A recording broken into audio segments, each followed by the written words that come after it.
जय श्री राधा कृष्ण।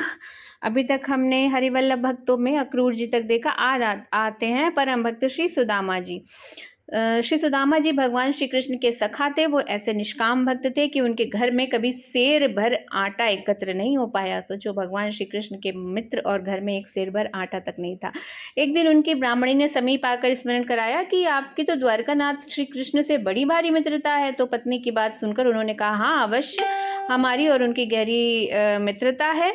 तो सुदामा जी की पत्नी सुशीला ने कहा, तो आप एक बार उनके समीप द्वारिकापुरी को चले जाइए, उनके सुंदर रूप का दर्शन कराइए और जो कुछ भी मिले उससे ले आइए। उनके द्वारा दी गई वस्तु मुझे परम सुख देने वाली होगी। सुदामा जी ने कहा, तुमने बात तो बहुत अच्छी कही, परंतु इसमें सातों लोगों में बड़ी बदनामी होगी। लोग यही कहेंगे कि मालूम पड़ गया कि सुदामा ने इसीलिए मित्रता की थी। ये सुनकर सुशीला ने कहा, श्री कृष्ण के मधुर रूप के दर्शन करने का भी मन नहीं चाहता है क्या? आप केवल दर्शन कराइए, कुछ भी याचना ना कीजिएगा। और तो उन्होंने जब ऐसे वचन सुनाए तब प्यारे श्री कृष्ण के सुंदर स्वरूप का स्मरण हो आया और वो अपने प्रिय मित्र से मिलने चले। मार्ग में आनंद से पग पर झूमते हुए वे द्वारकापुरी आए। उनके नेत्र श्री कृष्ण की रूप सुधा के प्यासे थे। कोई राजपुरुष महलों में जाने से रोक न दे, इसलिए सुदामा जी मन में डर रहे थे। किसी तरह मन को मजबूत करके सुदामा जी ने राजद्वार लांघ कर राजभवन में प्रवेश किया।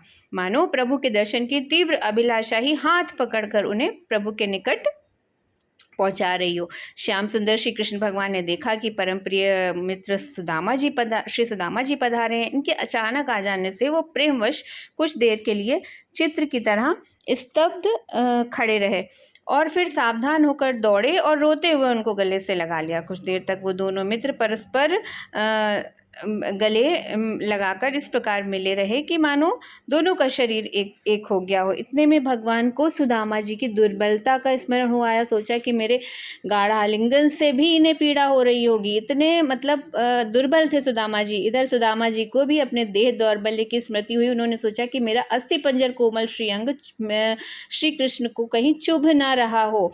इन विचारों से दोनों का मिलन छूटा। इतने में ही भगवान के संकेत से श्री रुक्मिणी जी सोने की झारी में जलने आई। भगवान ने अपने श्री हस्त कमल से सुदामा जी के चरण धोए और उन्हें शैया पर पधराया। फिर उस समय की चर्चा लगाई जब दोनों उज्जैन में संदीपनी मुनि के आश्रम में अध्ययन करते थे। भगवान ने पुरानी चर्चा चलाकर उन्हें सुख के समुद्र में डुबो दिया और स्वयं भी अत्यंत प्रेम में मग्न हो गए। सुदामा जी पुराने फटे से वस्त्र में बंधे चिवड़ा की छोटी सी पोटली को बगल में छुपाए हुए थे। भगवान ने पोटली खींच ली और उसमें से एक मुट्ठी अपने मुख में डाल ली। उसके बाद दूसरी ओर ली और उस प्रेमोपहार का स्वाद पाकर भगवान अति प्रसन्न हो गए और तीसरी मुट्ठी लेना ही चाहते थे कि श्री रुक्मिणी जी ने भगवान का हाथ पकड़ लिया और कहने लगी कि इसमें से थोड़ी थोड़ी हम सबको भी बांट दीजिए। तब शेष एक मुट्ठी चिवड़ा भगवान ने श्री रुक्मिणी जी को दे दिया। प्रभु ने सुदामा जी की धर्म पत्नी के भावों को विचार कर अपार संपत्ति दे दी, पर सुदामा जी को इस तत्व का कुछ भी पता नहीं। वो 7 दिन तक रहकर मित्र के सत्कार से संतुष्ट होकर विदा हुए। जब श्री सुदामा जी द्वारका से अपने ग्राम को आए तो उन्होंने देखा कि वो नया और अत्यंत सुंदर नगर हो गया। उनकी रचना और उसका ऐश्वर्य द्वारका के समान है। उसे देखकर वो विचारने लगे कि मेरी झोपड़ी और मेरी ब्राह्मणी कहाँ गई? क्या यहाँ किसी राजा ने नगर बसा दिया? इतने में ही भगवत कृपा से प्राप्त ऐश्वर्य और पति दर्शन के आनंद से मग्न हुई सुदामा जी की जो पत्नी थी सैकड़ों सखी सहेलियों के साथ लेकर आई। उन्होंने सादर अपने पतिदेव का स्वागत कर उनकी अनुनय विनय की, श्री कृष्ण कृपा से प्राप्त ऐश्वर्य का समाचार सुनाया। तब उन्हें विश्वास हुआ। अपार वैभव को पाकर श्री सुदामा जी उनके मोह और भोगों में आसक्त नहीं हुए। उन्हें संसारी भोगों की चाह बिल्कुल नहीं थी। अन्न वस्त्र आदि का उतना ही प्रयोग करते थे जितने कि शरीर के निर्वाह जिससे शरीर निर्वाह हो जाए, और वो अपनी उसी पुरानी चाल से चलते थे जो सात्विक सुख और प्रेम के रस से परिपूर्ण थी। तो श्री सुदामा जी हरिवल्लभ भक्तों में बहुत ही श्रेष्ठ हैं। जय श्री राधा कृष्ण।